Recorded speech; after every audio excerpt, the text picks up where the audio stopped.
We have seen what is capital, what is debt, what is equity.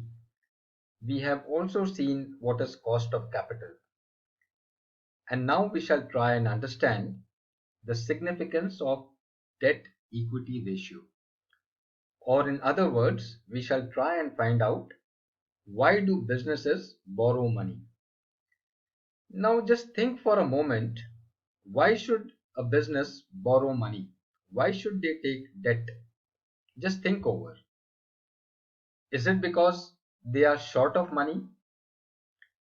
Yes, at times they are short of money and they do borrow, that is all right.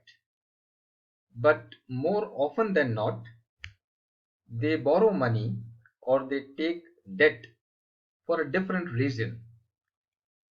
And that reason is called as leverage.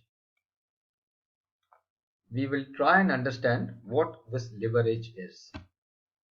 A lever is nothing but you apply less effort to raise a higher load or a larger load.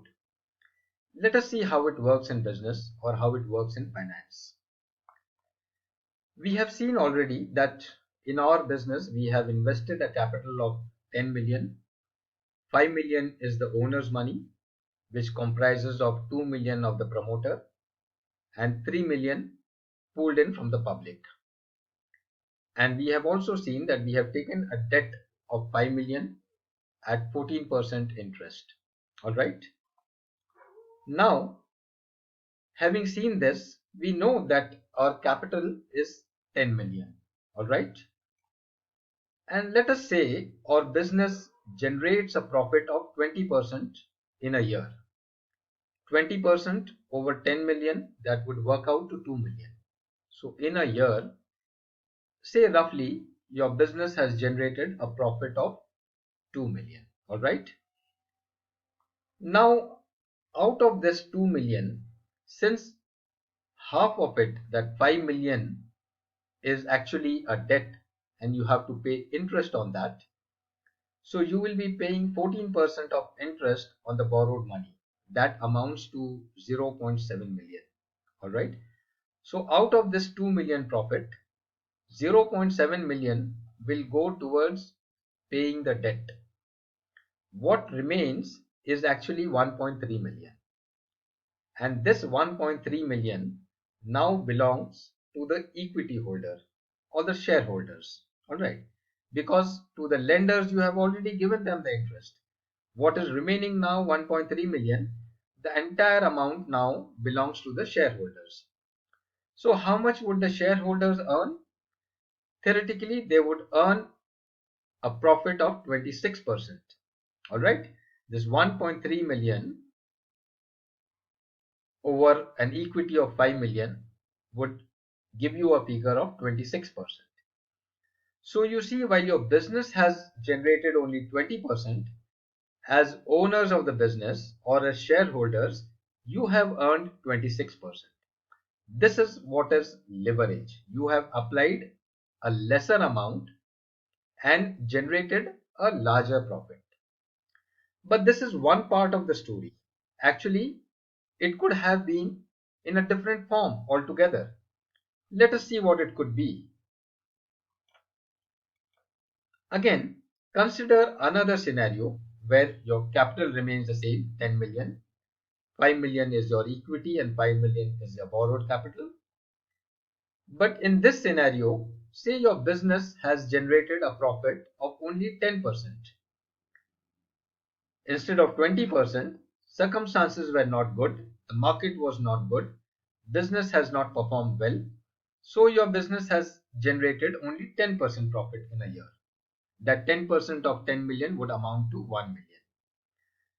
Now, though your business has generated a lesser profit, you will have to pay the same interest on the borrowed money because the interest on the borrowed money remains the same, irrespective of how your business has performed.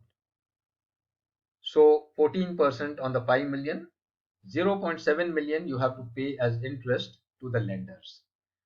Now what remains is only 0.3 million.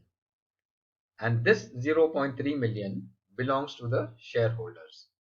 So what will be the shareholders' profit? The owner's profit or the shareholders' profit will now be only 6%.